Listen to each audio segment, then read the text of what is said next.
Rationalize the denominator. Rule: a square root cannot be in the denominator of a fraction. Math is full of confusing and sometimes misleading vocabulary. This is one of the reasons the subject can become so challenging for students as they move up through the math class levels. Rationalizing the denominator can be one of the most challenging concepts. It might help if we return to a founding principle of math, that of simplification or reducing an answer to its lowest form.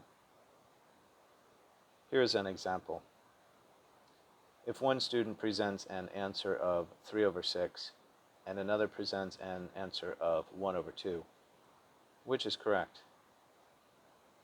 Math requires that answers be simplified to their lowest form so that we can see that both answers are actually the same value, but look different.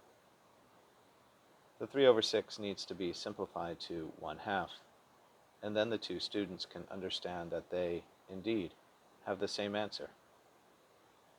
Another time simplification is required is with radicals or square roots. To review, a radical or square root is the opposite of a power 2. So if we have 3 to the power 2, this is 3 times 3, or 9. The way to reverse a power 2 is with a 2 root or square root, as in the square root of 9 equals 3.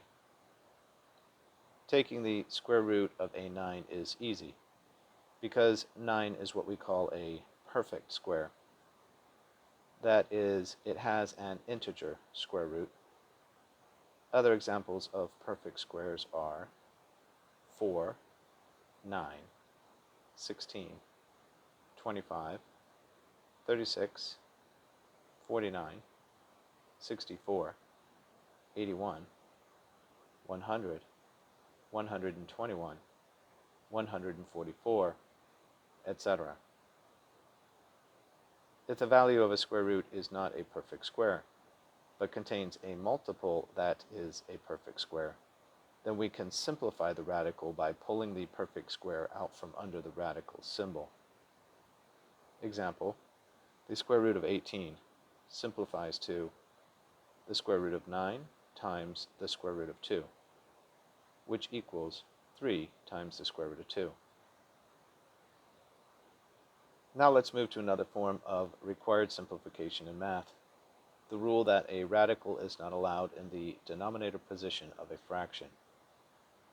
Given a fraction of 12 divided by the square root of 2, we cannot present this as a final answer, but must first remove the radical from the denominator by using the process called, quote, rationalizing the denominator, end quote. To do this, the fraction is multiplied by square root of 2 divided by square root of 2.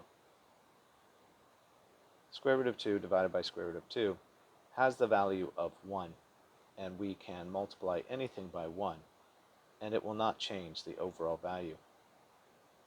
If we multiply $1 by 1, we still have $1. Note that square root of 2 divided by square root of 2 is chosen to match the denominator value with the original fraction of 12 divided by the square root of 2.